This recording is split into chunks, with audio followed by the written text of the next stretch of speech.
Hello everyone, welcome back to my channel. तर आजच्या व्हिडिओमध्ये आपण बघणार आहोत स्टँडर्ड 10th मराठी अक्षर भारती त्यातील दुसरी कविता संतवाणी, अंकीला मी दास तुझा। ह्या कवितेचा आज आपण स्वाध्याय बघणार आहोत। चला तर मग सुरू करूया। तर इथे आपल्याला पहिला प्रश्न विचारला आहे, पाठाच्या आधारे खालील कृती केव्हा घडते ते लिहा। माता धावून जाते, जेव्हा बाळ आगीत पडते, धरणीवर पक्षिणी झेपवते, जेव्हा पक्षिणीचे पिल्लू झाडावरून खाली पडते, गाय हंबरत धावते, जेव्हा वासराला भूक लागते, हरिणी चिंतित होते, जेव्हा पाडस वणव्यामध्ये सापडते। त्यानंतर दुसरा प्रश्न आहे, आकृती पूर्ण करा।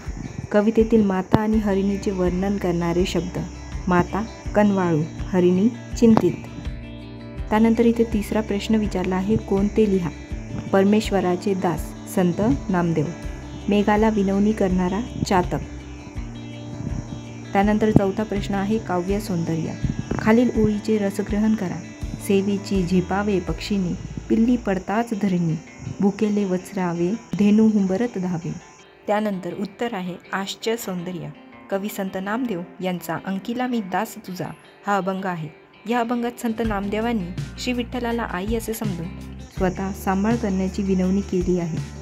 मायेची कृपा देवाने आपल्यावर करावी हा आश्चर्य या कवितेतून काही उदाहरणांनी व्यक्त होतो। त्यानंतर आहे काव्य सौंदर्य। प्रस्तुत दोन चरणांमध्ये पक्षिणी आणि गाय या दोन मातांचे दृष्टांत संत नामदेवांनी दिले आहे। श्री विठ्ठलाची आळवणी करताना ते म्हणतात, आपले पिल्लू फांदीवरून पडताना जेव्हा पक्षिणी पाहते तेव्हा तिचे रक्षण करण्यासाठी वेगाने जमिनीवर झेप घेते व पिल्लाला वाचवते। तसेच वासरू जेव्हा भुकेले होतो तेव्हा त्याच्या ओढीने त्याला दूध पाजण्यासाठी आई हंबरत धावत जाते। त्यानंतर आहे भाषिक वैशिष्ट्य। अतिशय लढीवाळ शब्दांमध्ये पक्षिणी व गायीचा मातृभाव इथे व्यक्त होतो आणि बाळाची व्याकुळता मनाला भेटते। झेपावे धावे या क्रियापदामधून बाळाची ओढ प्रकर्षणाने गडद केली आहे। पक्षिणी व गायी यांच्या दृष्टांतातून संत नामदेवांनी प्राणी पक्षींमधील मातृप्रेमाचे दाखले भावपूर्ण शब्दात गुंफले आहेत। त्यानंतर दुसरा प्रश्न आहे, आई प्राणी पक्षी यांच्या मातृप्रेमाने कवितेतून व्यक्त झालेले वर्णन तुमच्या शब्दात सांगा। उत्तर आहे, संत नामदेवांनी श्री विठ्ठलाला आई म्हटले आहे आणि आपण स्वतः तिचे लहान बालक आहोत अशी भावना अभंगात व्यक्त केली आहे। आई बाळाची काळजी घेते, त्याचे दुखले खुपले मायेने पाहते, बाळाला काही लागले तर तिचा जीव कासावीस होतो। तशीच हरिणी आगीत सापडलेल्या बाळाला वाचवण्यासाठी वेगाने धावत जाते। तसेच झाडावरून पडलेल्या पिल्लाला वाचवण्यासाठी पक्षिणी तिच्याकडे झेप घेते।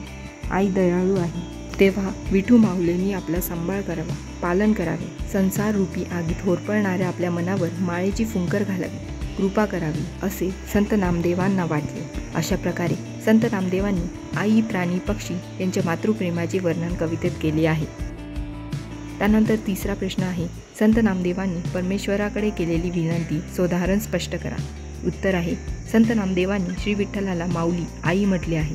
जसं आई तिच्या मायेचा वर्षाव बाळावर करीत असते तसा मायेचा व प्रेमाचा वर्षाव हे देवा तू माझ्यावर सतत करावस अशी विनंती संत नामदेव या अभंगात करतात। संत नामदेवांनी प्राणी पक्षींमधील आईच्या प्रेमाची 3 उदाहरणे दिली आहेत। झाडावरून पिल्लू जेव्हा अचानक जमिनीवर पडते तेव्हा पक्षींनी त्याला वाचवण्यासाठी लगेच झेप घेते, वासराला भूक लागते आणि ते हंबरते, त्याची भूक पटकन लक्षात घेऊन आई दूध पाजण्यासाठी हंबरत वासराकडे धाव घेते। रानात पेटलेल्या मोठ्या आगीत हरिणीचे पाडस सापडले तर हरिणी चिंतित होते, व्याकुळ होते। त्याचप्रमाणे संत नामदेव श्री विठ्ठलाला आईच्या प्रेमाचा वर्षाव करायला सांगतात। श्री विठ्ठलाला पाण्याने भरलेले ढग होऊन चातकरूपी माझ्यावर मायेचा वर्षाव करावा अशी विनवणी संत नामदेव करतात। त्यानंतर चौथा प्रश्न आहे, पक्ष्यांच्या प्राण्यांच्या आपल्या पिल्लाशी असलेल्या संबंधाबाबत तुमचा अनुभव लिहा। उत्तर आहे, मी एक कुत्री पाळली आहे, ती देखणी व तब्येतीने चांगली आहे, तिचा सोनेरी रंग मला खूप आवडतो, तिचे नाव आम्ही स्वप्नाली ठेवले आहे, ती मला अत्यंत प्रिय आहे। एकदा ती पिल्लांना जन्म देणार होती, आईला तिचे किती कौतुक, तिने स्वप्नालीसाठी बसायला उबदार गादी दिली, तिला चांगले पदार्थ खाऊ घालू लागली। काही काळातच स्वप्नालीने 7 पिल्लांना जन्म दिला, त्यापैकी 6 सोनेरी होते आणि एक पांढरशुभ्र कापसाच्या गोळ्यासारखे होते। ती गोंडस पिल्ले आईच्या अवतीभोवती असायची, आई सगळ्यांना घेऊन पडून राहायची, त्यांना कौतुकाने खाऊ घालायची। एकदा पिल्ले दूर गेली तर स्वप्नालीने त्यांना भुंकून जवळ बोलवून घ्यायची. एकदा पिल्ले अंगणात खेळत होती तेव्हा एक घार पिल्लांवर झेप टाकून आली. त्या क्षणी स्वप्नाली घारीच्या अंगावर चवताळून धावून गेली. तिने घारीला पळवून लावली. अशा प्रकारे आईने पिल्लांचे रक्षण केले. आज आपण अशा प्रकारे अंकिला मी दास तुझा या कवितेचा स्वाध्याय बघितला. पुढील व्हिडिओमध्ये आपण योगी सर्व काय सुखदाता या कवितेचा स्वाध्याय बघणार आहोत. If you like this video, then please like, subscribe, share and also don't forget to comment. Thanks for watching.